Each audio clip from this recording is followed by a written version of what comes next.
আজকে আমাদের গাছে শশা পারবো। আমাদের এবার শশা গাছ অনেক অল্প।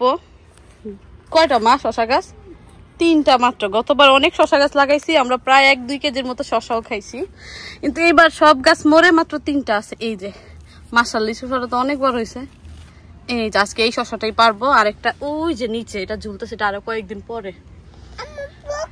পোকা। আর এই যে এই পাশে আরেকটা শশা গাছ, এই যে এটাও পেরে ফেলবো। কচি কচি শশা খাইতে আমার অনেক ভালো লাগে, তাও আবার দেশি শশা, অনেক টেস্ট। এই যে মেহেক আসছে গার্ডেনে শশা পাড়তে। মেহেক ধরো ধরো ধরো, এটা নাও, হাতে নাও, হাতে নাও, এই যেখানে ধরো, এই যে ভাবে ধরো ধরো ধরো। হ্যাঁ, এই যে মেহেক শশা ধরছে। ইসা মাম্মা শশা পারবে দিদার সাথে। গুড। দেখি দেখি, দেখাও দেখাও, এটা কি? এটা কি আমাদের গাছের শশা? হ্যাঁ, তাকাও না কেন? আরেকটা শশা পারবে? কোথায় আরেকটা শশা? কোথায় দেখাও তো। এই যে আমাদের গাছে এবার কিছু বরবটি হইতেছে মাত্র। এর আগে একদিন একটা পারছি, আর আজকে কিছু বড় হয়েছে, এগুলো কিছু পেরে ফেলবো। ওই যে মাশাআল্লাহ অনেক মোটা মোটা লম্বা লম্বা হয়। এরকম বড় বড় বরবটি আমি বাংলাদেশে জীবনও দেখি নাই। এই দেখেন, ধরে দেখাইতেছি, আসলে বোঝা যায় কিনা তো জানি না। এই যে অনেক লম্বা আর অনেক মোটা তাজা মাশাআল্লাহ। আর এবার আমাদের কিছু, এই প্রথম 3 বছর হয়েছে আমেরিকায় আসছি, ফার্স্ট টাইম আমাদের কচু হয়েছে এরকম। এই প্রথম এত সুন্দর কচু হয়েছে। মাঝখান দিয়ে আমরা একদিন খেয়েছি কচু শাক। আর এই যে এগুলি হয়েছে, এগুলো পারতে হবে, কিছুদিন পরে পেরে ফেলবো। এবার গাছের কন্ডিশন খুব একটা বেশি ভালো না, যেহেতু উইন্টারই গেছে। জুন মাসে আমাদের উইন্টার শেষ হয়েছে। আর এই তো নেক্সট আগস্ট মাস চলে আসতেছে, পরে তো আস্তে আস্তে আবার ঠান্ডা পড়া স্টার্ট হয়ে যাবে সেপ্টেম্বর থেকেই। তখন আর গাছ কিচ্ছুই করতে পারবো না। তো এখন যাই, এই যে বরবটিগুলি পেরে ফেলবো। মেহেক ধরো ধরো ধরো, ধরেছো? এই যে মেহেক আসছে দিদার সাথে। এই যে এখন এই যে পারবো আমরা বরবটি।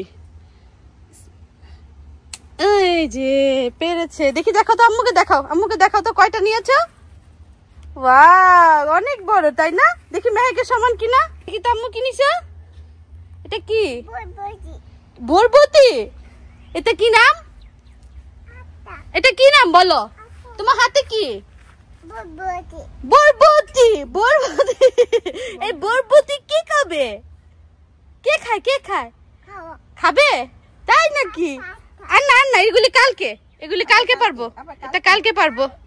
আরেকটা এখন বড় হয় নাই। আজকে আমি আমাদের গার্ডেনের এই যে পাট শাকগুলি বললাম না, পোকায় নষ্ট হয়ে যাচ্ছে। এই দেখেন পাতাগুলি খেয়ে অবস্থা টাইট। এখন এই গাছের পাট শাকগুলি সব কেটে ফেলবো আর কি। অল্প হবে, যাই হোক অল্প একটুই রান্না করে ফেলবো, কারণ এভাবে থাকলে দেখা যায় আরও পোকা ধরে যাবে। আর এখন থেকে ঠিক করছি একটু একটু করে গার্ডেনের এই শর্ট ভিডিও শেয়ার করব, কারণ লং ভিডিও শেয়ার করতে গেলে দেখা যায় ভিডিও ঠিকই করা হয়, বাট এডিট করার আর সুযোগ হয় না। তো ঠিক আছে, পাতাগুলো কেটে পরে আবার আসছি। এই যে আমি সবগুলো পাট গাছ থেকে পাট পেরে ফেলছি। আমি পাট গাছের থেকে পাট শাক পাড়তে পারতে আমি নিজেও টায়ার্ড হয়ে গেছি। দেখেন কতটুক শাক পারছি। এই দেখেন শাকগুলি সব পেরে একদম গাছের থেকে পাইরা সাথে সাথে এই যে কেচি দিয়ে কেটে ফেলছি, কুচি কুচি করে ফেলছি, যাতে পরে আর করতে না হয়। 12টা 14তে কাজ শুরু করছি, 2টা 5 বাজে এখন এই শেষ হইল মাত্র। আমি ঘাইমা পুরা একাকার হয়ে গেছি। তো ঠিক আছে, আজকের মতো এই পর্যন্তই। সবাই ভালো থাকবেন, সুস্থ থাকবেন, নিরাপদে থাকবেন। আসসালামু আলাইকুম, আল্লাহ হাফেজ।